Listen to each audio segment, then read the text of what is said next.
Welcome to another great Saint Center with Vaughn and Bergen. Hey, Vaughn, let's go to Faces and Spaces with Miss Moulter. Yeah.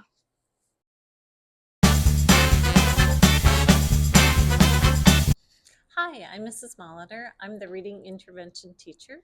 Texting or talking? Definitely talking. Okay. What is the last song you listened to? We Will Rock You by Queen. Favorite holiday? Christmas. Fill in the blank. Taylor Swift is? Talented. Invisibility or super strength? Super strength. Dawn or dusk? Dawn. What is the last book you read? The Quiet Librarian. Okay. Favorite childhood TV show?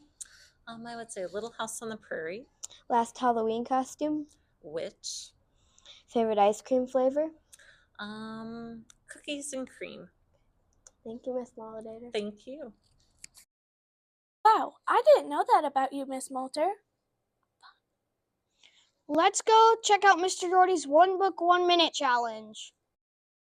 Greetings, everybody. Mr. Doherty here, broadcasting live from our Scholastic Book Fair for One Book, 1 Minute Book Challenge. Here we go. Book name is called Tornado. It's by Betsy Byers. It's a short read. It's a chapter book. But if you're interested in dogs and weather, you might want to pick up this one. So basically, it's a story from Tornado Alley, which may be like Oklahoma, Kansas, somewhere like that. A family is a farming family. They're on their farmhouse. Weather gets bad. They have to go down into a shelter. The family goes down there. Kids, dad's out in the field, but he's safe. There happens to be a farmhand with him that tells a story about a dog that he had called Tornado. The dog Tornado showed up when the farmhand named Pete was a small, maybe middle school age or 4th or 5th grade. It actually appeared in his family farm after a tornado. It just like showed up after a tornado on his family farm. He was able to keep it. They didn't know whose it was. Some months down the road, the original owners happened to see the dog called Tornado in town, and then they have to make the difficult decision, like, do we give them back to their rightful owner? Do we fight to keep the dog? So like a little bit of a conflict or an internal struggle there, and it's a life lesson to learn. So pick it up if you're interested in dogs, weather, life experiences, and basically ethical or moral decisions. Check it out. Again, Tornado, I'd definitely give it a 7.8. Enjoy. Bye. That was a great book, Mr. Doherty. Bergen, I heard that Mr. Hassing is having a responsibility challenge on the playground. Hey there, North students. This is Mr. Hassing with another live special report. Throughout our last month, the month of October, we've been focusing on the concept of responsibility, which is taking action and understanding the impact of our choices.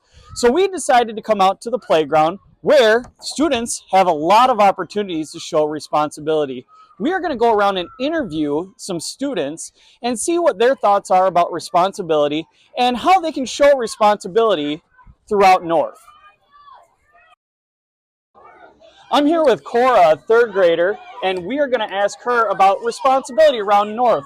Cora, how can you show responsibility around North this school year? I can show responsibility by being nice to people and picking up trash. Awesome, that's a great response. Thank you.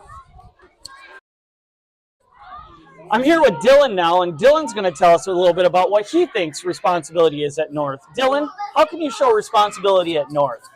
By saying, can you please play fair teams? Thank you. Victor, how can you show responsibility at North? Putting our equipments away when it's our time to line up. That's an awesome answer. I really appreciate that. Thank you. Ruby, how can you show responsibility at North this school year? Being independent with your work and asking questions if you need to. Awesome. Thank you very much. You're welcome. Now that we know how we can show responsibility around our school, we're going to put that to the test outside here at recess. We are going to hide some of the playground objects around the playground as students are getting ready to line up, and we're going to see which students can show their responsibility and find the objects and make sure they go where they need to go. Here you can see that the yellow basketball has been placed in the corner of the playground, waiting for someone to pick it up. And as the students have the whistle blown and it's time to line up, oh, I spot a responsible third grader in a purple sweatshirt there pick up the basketball and ready to take it in. But another student wanted to play with it. So that student hands off that responsibility knowing that the other student's going to put it away. Boone, you were caught picking up the ball that was hidden during recess to see if anyone would pick it up. Okay, why did you pick up that ball as you were walking by? Because someone could trip on it, and it's our responsibility to pick up recess stuff. Awesome. Great response, and we really appreciate you showing that responsibility around North. Here we have the yellow basketball in plain sight, and this North student in pink spotted it, even though it wasn't hers, and decided that it needed to be put away so it was ready for the next day. So, Janet, I put that basketball there just to see if somebody would show responsibility and pick up the basketball, even if it wasn't them that put the basketball there. Why did you go and pick up the basketball? Because someone doesn't pick up the basketball, they would not play with the basketball, so we had to pick them up for the next day. That's awesome. Thank you so much for helping out and picking up the things before going in for lunch. Thanks, Janet. You're welcome. Well, that was a great experiment on responsibility. Now remember, North students, that responsibility doesn't just happen out on the playground, it happens all around our building. So make sure that you're doing your part and make the right choices to show that responsibility the rest of the school year. Let's send it back to our anchors. That was some great responsibility, Mr. Hassing. Bergen, it's time to go guess the staff member.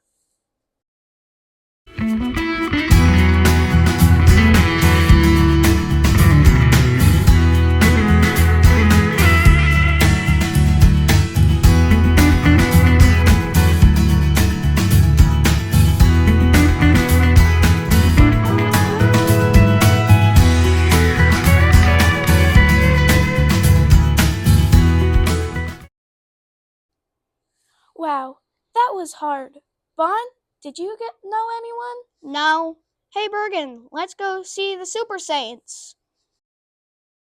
Maya from Mrs. Walters, Kai from Mrs. Walters, Hazel from Mrs. Walters, Kendall from Mrs. Walters, Kareem from Mrs. Fritz, Peyton from Miss Schmicky, Lewis from Miss Schmicky, Emma from Miss Fire Risen, Harper from Mr. Lenhoff, Brody from Mr. Lenhoff, Hannah from Mr. Robinson, Georgina from Mr. Robinson, Fiona from Mr. Robinson, Roman from Miss Lanesteiner's class, Maverick from Mr. Sindelier in class, Ruby from Miss Capone in class, Huck from Miss Capone in class, Addie from Mr. Noble, Oliver from Mr. Noble, Oscar from Miss Voidist, Addie from Miss Voidist, Bob from Miss Voidist. Jackson from Mr. Lewis class, Gabby from Mrs. Nixon, Miss Strobel class, Fuad from Mrs. Nixon, Mrs. Strobel class, Frida from Mrs. Nixon, Miss Strobel class, Bria from Mrs. Zitter's class, Evelyn from Mrs. Zitter's class, Gio from Mrs. Zitter's class, Kaylee from Mrs. Friedrich, Alonzo from Mrs. Friedrich, Bo from Mr. Hassing. That was a great Saint Center. Ah, Mr. Doherty's coming. Let's run. Don't run in the hall, kids.